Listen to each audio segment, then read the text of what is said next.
आऊज़ बिल्लाहि मिनश रजीम बिस्मिल्लाहिर्रहमानिर्रहीम। अस्सलामु अलैकुम डियर स्टूडेंट्स। आज की इस इम्पोर्टेंट वीडियो में हम डिस्कस करेंगे उर्दू मज़मून में अच्छे नंबर किस तरह हासिल किए जा सकते हैं। आज की वीडियो में 25 रूल्स मैं बताऊंगा। अगर आप उनको अप्लाई करेंगे तो इंशाल्लाह आपके बहुत अच्छे नंबर उर्दू ऐसे में आएंगे। आज की वीडियो खास तौर पर पीएमएस मिनिस्ट्रियल कोटा और पीएमएस वाले स्टूडेंट्स के लिए है। तो आप लोगों ने लाजमी इस वीडियो को आखिर तक वॉच करना है ताकि आपको अच्छे तरीके से मेरी बात समझ में आ सके।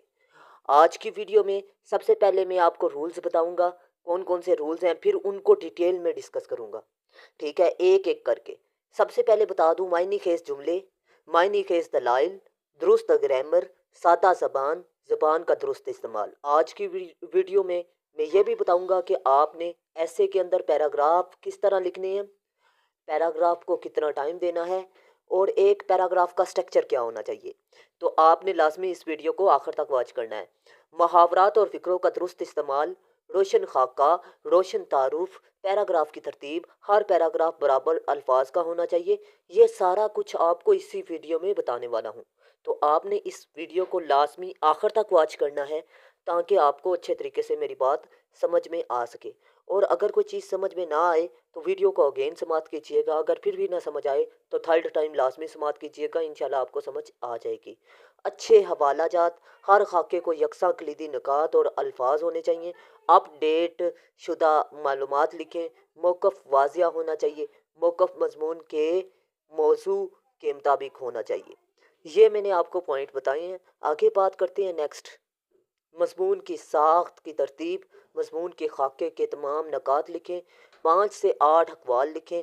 5 से 8 हक़ाइक़ और अदाद-ओ-शुमार लिखें। मार्कर का दुरुस्त इस्तेमाल करें। ये सारा कुछ आज की वीडियो में मैं डिस्कस करने वाला हूँ। साफ़ सुथरी तहरीर, कोई कटिंग नहीं करनी। 5 मिनट भी पैराग्राफ दें। रोशन नतीजा किस तरह लिखना है, टेस्ट सेशन में शामिल होना है तो किस तरह होना है, खाका तारुफ, बॉडी पैराग्राफ, अक़वाल लिखें हर पे आखिर। ये सारा कुछ आज की वीडियो में डिटेल में डिस्कस करने वाला हूँ। सबसे पहले बात करते हैं मायने खेज जुमले। आपने वो जुमले लिखने हैं जो कि टू द पॉइंट हो, ऐसे के एक मतलब ऐसे के मुतल्लिक हो और उसके अलावा मुस्तनद तरीन और बामायनी होने चाहिए। ठीक है, वज़न उन जुमलों में होना चाहिए। ठीक है, आगे बात करते हैं मायने खेज दलाइल। जी, आपने ऐसे दलाइल देने हैं जिनसे आपके ऐसे में वज़न पैदा हो, आपकी मौक़िफ़ में वज़न पैदा हो जाए। ठीक है, आपने ऐसे पॉइंट, ऐसे दलाइल देने हैं जिससे एग्जामिनर मुतासर हो। ठीक है, तो मैं उम्मीद करता हूँ आप मेरी बात को पिक कर रहे होंगे। दुरुस्त ग्रामर होनी चाहिए। आपने ग्रामर की गलती नहीं करनी, कायदो निशा की गलती नहीं करनी उर्दू में। ठीक है, और ना ही स्पेलिंग यानी इमला की गलती भी आपने नहीं करनी। ये चीज़ें मैंने आपको बता दी। एक अहम बात बता दूं, अभी तक वीडियो ख़त्म नहीं हुई। वो अहम बात ये है कि मैंने टॉपिक वाइज 6 ऐसे लिखे हैं डिस्क्रिप्टिव ऐसे। और डिस्क्रिप्टिव ऐसे में मसाइल पर ऐसे आता है जैसे कि वुमेन, जेंडर, डेमोक्रेसी और प्रॉब्लम्स ऑफ लॉ, और इसके अलावा प्रॉब्लम्स ऑफ पॉलिटिक्स।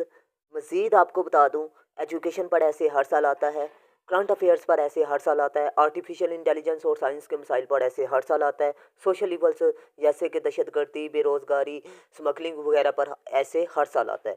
मैंने इन थीम्स पर 6 ऐसे लिखे हैं और 6 ऐसे में 600 ऐसे क्लियर होता है। आपको बता दूं, टॉपिक वाइज मैंने इफ़ेक्ट्स 3 लिखे हैं। ठीक है, 3 में से 2 रेलिवेंट उठा के आपने लिख देने हैं। मैंने कोशिश 5 लिखे हैं तहसीलदार के लिए, 5 में से 3 आपने उठा के लिख देने हैं। इसके अलावा सॉल्यूशंस मैंने 5 लिखे हैं, 5 में से आपने 3 उठा के लिख देने हैं। गवर्नमेंट उस हवाले से कानून साजी क्या कर रही है उस पर मैंने 5 लिखे हैं, 5 में से आपने 3 लिख देने हैं। अब उन्हीं के मुताबिक आपने आउटलाइन लिख देनी है, उन्हीं के मुताबिक आपने इंट्रोडक्शन लिख देना है, उन्हीं के मुताबिक आपने कंक्लूजन लिख देना है। ये तीनों जो उनसे पोर्शन है, ये टेस्ट सेशन आप ज्वाइन करेंगे तो मैं आपको सिखा दूंगा किस तरह आपने ये लिखने हैं। लेकिन बॉडी पैराग्राफ के अंदर जो मटेरियल आपने लिखना है ना, वो बहुत ही टू द पॉइंट और टू द पॉइंट भी है और इसके अलावा बहुत ही आसान भी है। उसमें फैक्ट्स एंड फिगर और कोटेशन ऐड है। सिर्फ टॉपिक का नाम आपने लिखना है, बाकी सारा का सारा ऐसे वो ही हो जाएगा। ठीक है, जिस भी एंगल से वो इन थीम्स को पूछेगा आपने यही लिख देना है, लेकिन शर्त ये है वो डिस्क्रिप्टिव ऐसे हो, लिटरेरी ऐसे भी ना हो और आर्ग्यूमेंटेटिव ऐसे भी ना हो। अब मैं आपको बता दूं, ये CSS क्वालिफायर टीचरों से चेकशुदा है। 70 से 80 किताबों का निचोड़ है। मैं आपको मटेरियल प्रोवाइड कर रहा हूँ। ठीक है, आपने इंट्रोडक्शन, आउटलाइन और कंक्लूजन खुद लिखना है।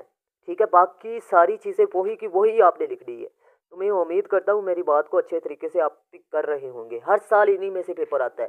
फैक्ट्स एंड फिगर और कोटेशन ऐड होने की वजह से ये ऐसे मेटा ने भी 90% नंबर दिए हैं। ठीक है, इतना अच्छा है ऐसे लिखा हुआ है। ठीक है, अगर आगे बात करते हैं जी, सादा ज़बान। आपने सादा ज़बान इस्तेमाल करनी है। इतनी सादा भी नहीं होनी चाहिए कि वो 3 क्लास की हो। आपने सिंपल सी बात है, 10 जुमलों पर एक सेंटेंस लिखना है और कम से कम 10 जुमले आपने एक पैराग्राफ में लिखने हैं। ठीक है, सादा ज़बान में। ठीक है, इसका ये हरगिज़ ये मतलब नहीं है कि आप बिल्कुल सादा लिखें। मतलब ये है दरमियाने लिखें, ना कम्प्लेक्स लिखें और ना ही बहुत ज़्यादा सादा। ठीक है, ज़बान का दुरुस्त इस्तेमाल।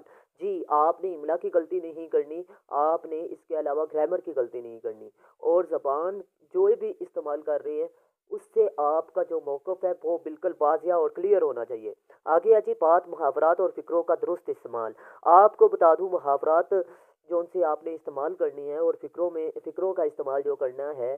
ठीक है, मतलब इडियम्स और फ्रेजेस का इस्तेमाल जब आपने करना है तो आपको उनका इस्तेमाल भी आना चाहिए। टू द पॉइंट और टू रेलिवेंट होना चाहिए। ठीक है, उनका इस्तेमाल भी। आगे बात करते हैं रोशन खाका। मतलब आपने आउटलाइन जो बनानी है उसमें आपने वही पॉइंट लिखने हैं जो आगे डिस्कस करने हैं। अगर आउटलाइन में आपने 5 की पॉइंट लिखे हैं तो आपने पाँचों को बयान करना है। अगर एक भी पॉइंट मिस हो गया तो वो ऐसे फेल कर देता है, क्योंकि आपने स्ट्रक्चर को फॉलो नहीं किया। ठीक है, ये याद रखिएगा। ऐसे आप सिर्फ और सिर्फ स्ट्रक्चर के मुताबिक लिखते हैं। ठीक है, जिस तरतीब से आपने आउटलाइन लिखनी है उसी तरतीब से हर पैराग्राफ लिखने हैं। रोशन तारुफ। जी, आपने आउटलाइन में जो जो चीज़ें डिस्कस की हैं उन सब का जिक्र आपने एक एक जुमले में करना है। मतलब आपने प्रेजेंट सिचुएशन का जिक्र किया, प्रेजेंट सिचुएशन का जिक्र आपने करना है। उसके अलावा आपने अगर अगर उसमें कोशिश लिखी हैं तो कोशिश। ठीक है, सोल्यूशंस लिखे हैं तो सोल्यूशंस का जिक्र करें तारुफ के अंदर। ठीक है, ये आपका क्या हो गया, इंट्रोडक्शन। ठीक है, वो टॉपिक से ही डायरेक्ट ऐसे का पहला जुमला जो सा होना चाहिए वो टॉपिक के रेलिवेंट होना चाहिए। पैराग्राफ की तरतीब। जी, आपने सबसे पहले क्या लिखना है जी, टॉपिक सेंटेंस। ठीक है, टॉपिक सेंटेंस और उसके अलावा आपने एक्सटेंशन ऑफ पैराग्राफ लिखना है। फिर उसके बाद एक्सप्लेनेशन ऑफ पैराग्राफ, फिर एग्जाम्पलीफिकेशन, फिर उसके बाद कंक्लूडिंग लाइन। ठीक है, उसके बाद हर पैराग्राफ बराबर अल्फाज का होना चाहिए। ये ना हो कि आप किसी पैराग्राफ को ज़्यादा बयान कर दें, किसी पैराग्राफ को कम बयान कर दें। जब ज़्यादा बयान करते हैं वो कहता है जी इसने मौजू चेंज कर दिया। जब आप कम बयान करते हैं वो कहता है इसके पास नॉलेज नहीं है। तो आपने इस चीज़ से भी बचना है। ठीक है, तो आपको मैंने जो चीज़ें बता दी हैं आपने इनको लाजमी फॉलो करना है। मतलब हर पैराग्राफ की तरतीब एक जैसी होनी चाहिए। ठीक है, 10-20 अल्फाज अगर वो फ़र्क पड़ता है तो कोई मसला नहीं है। अच्छे हवाला जात, हाँ जी, आपने जो रिपोर्ट्स लिखनी है वो अच्छी होनी चाहिए, रेलिवेंट होनी चाहिए, मशहूर होनी चाहिए। ये ना हो कि आप अदाद शुमार जो सी हैं वो आप मकामी लिख रहे हैं। मकामी नहीं लिखने, आपने नेशनल और इंटरनेशनल लेवल के लिखने हैं, क्योंकि ये इंटरनेशनल लेवल का इम्तिहान है। नेशनल लेवल का तो चले चल जाता है, लेकिन इंटरनेशनल लेवल का ज़्यादा एक्सप्रेशन अच्छा बनता है। ठीक है, हर खाके को यकसा कलीदी निकात और अल्फाज होने चाहिए। मतलब ये है कि आपने जो आउटलाइन में तरतीब लिख रखी हुई है वो रेलिवेंट होनी चाहिए। मतलब आपका तारुफ जोन सा है, फिर उसके बाद प्रेजेंट सिचुएशन आ रही है, फिर उसके बाद आपने इफ़ेक्ट्स लिखे हैं, कॉजेस लिखे हैं, सॉल्यूशंस लिखे हैं। इस तरह तरतीब रखनी है। ये ना हो कि पहले आप कंक्लूडिंग लाइन यानी हरफ आखिर शुरू पे लिख रही है, ये नहीं काम करना। अपडेट शुदा मालूमात लिखें। आपने क्या करना है जी, अपडेट फैक्ट्स एंड फिगर लिखने हैं। मतलब 3 साल पुराने आपने लिखने हैं, 2 साल पुराने लिखने हैं। ठीक है, ये ना हो कि आप 10 साल पुराना लिख रहे हैं। इस तरह वो आपको फेल करेगा ऐसे में। ठीक है, क्योंकि इसमें करंट अफेयर जब आप अपडेट नहीं ना डालते तो वो कहता है इसके पास तो नॉलेज ही नहीं है अपडेट। ठीक है, ये 3 चीज़ें जो सी मैंने बताई हैं ये फेलियर की सबसे बड़ी वजह भी होती है। ठीक है, मौक़िफ़ वाज़िया होना चाहिए। आपका जो मौक़िफ़ है ना, आपने जो बात की है वो वाज़िया होनी चाहिए। ये ना हो कि आप वाज़िया नहीं कर रहे हो। आप बात को एक एक बार तो बात को तस्लीम कर रही हैं, दूसरी बार इनकार कर रही हैं, ये काम नहीं करना। आपने जो बात कर दी है ना उसी पर कायम रहना है, ठीक है। वही बात आ गई ना कि झूठ बोला है तो कायम भी रहो ज़फ़र, आदमी को साहिबे करतार होना चाहिए। ये बात आपने याद रखना है कि कायम रहना है, चाहे झूठ बोल दी है। मौक़िफ़ मज़मून के मौजू के मुताबिक होना चाहिए, ठीक है। आपने जो मौक़िफ़ पेश किया है उसी के मुताबिक आपने लिखना है, ठीक है। ये याद रखिएगा कि आपने जो भी मौक़िफ़ देना है वो मौजू के रेलिवेंट होना चाहिए, ठीक है। आगे जी, मज़मून की साख्त की तरतीब क्लियर होनी चाहिए। मतलब पहले आपने इंट्रोडक्शन, प्रेजेंट सिचुएशन, उसके बाद इफेक्ट्स कॉजेस सॉल्यूशंस, ठीक है। ये नहीं कि पहले आपने कंक्लूडिंग लाइन कंक्लूजन लिख दिया फिर आपने तारुफ लिखा, नहीं। ये काम किया तो आपका ऐसे फेल करेगा क्योंकि आपने स्ट्रक्चर को फॉलो नहीं किया। तो मैं उम्मीद करता हूँ आप मेरी बात को अच्छे तरीके से पिक कर रहे होंगे। आगे बात करते हैं जी, मज़मून के खाके के तमाम निकात लिखें कि जो भी आपने आउटलाइन में जिक्र किया है, अगर उनमें से एक भी पैराग्राफ आपने कम लिखा है या ज़्यादा बयान कर दिया है या लिखा नहीं तो वो आपको फेल करेगा। ये 3 चीज़ें मैंने आपको बता दी है, ठीक है। तो आपने आपने हर पैराग्राफ को बराबर लिखना है, एक बराबर टाइम देना है। तीसरा, उसमें स्ट्रक्चर को फॉलो करना है। मैंने आपको बताया topic, sentence, extension of paragraph, इसके अलावा explanation of paragraph, exemplification of paragraph, और इसके अलावा मैंने आपको बता दिया कंक्लूडिंग लाइन। इसको फॉलो करना है, ठीक है।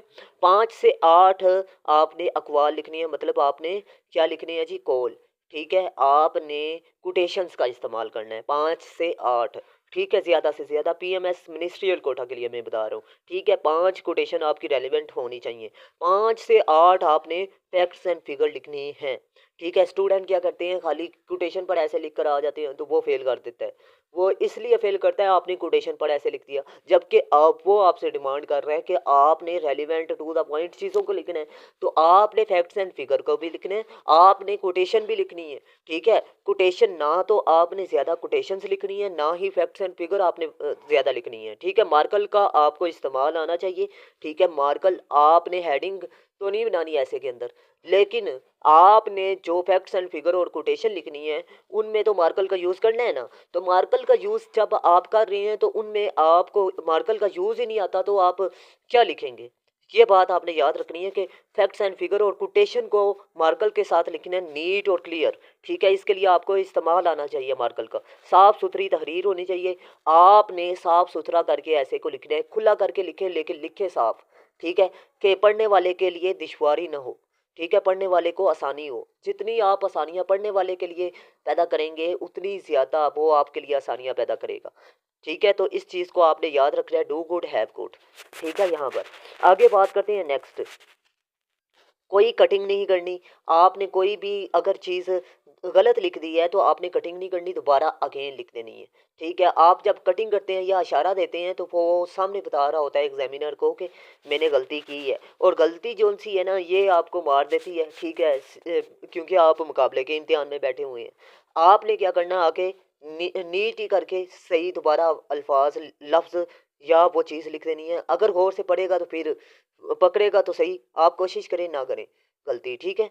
लेकिन अगर कटिंग करेंगे तो वो लाजमी नंबर काटेगा। 5 मिनट फी पैराग्राफ दें जी। 100 अल्फाज या 80 अल्फाज पर आपका एक पैराग्राफ होना चाहिए और इसे 5 मिनट में आपने लिखना है। मतलब एक पेज 5 मिनट पर आपने लिखना है, ठीक है। ज़्यादा से ज़्यादा 5 मिनट और कम से कम 4 मिनट पे आपने लिखना है, ठीक है। रोशन नताइज, नतीजा मतलब आपने हरफ आखिर लिखना है तो उससे किस तरह लिखना है आपको बता दूं। आउटलाइन के मुताबिक आपने सबसे पहले टॉपिक के रेलिवेंट बात की, ठीक है। मतलब आपने ऐसे की पहली लाइन टॉपिक के बारे में लिखनी है, फिर उसके बाद खाके के मुताबिक आपने जो जो चीज़ें डिस्कस की हैं उन सब का जिक्र आपने समरी की सूरत में कर देना है, ठीक है। ये आपका हरफ आखिर हो गया, यानी कंक्लूजन हो गया ऐसे का, ठीक है।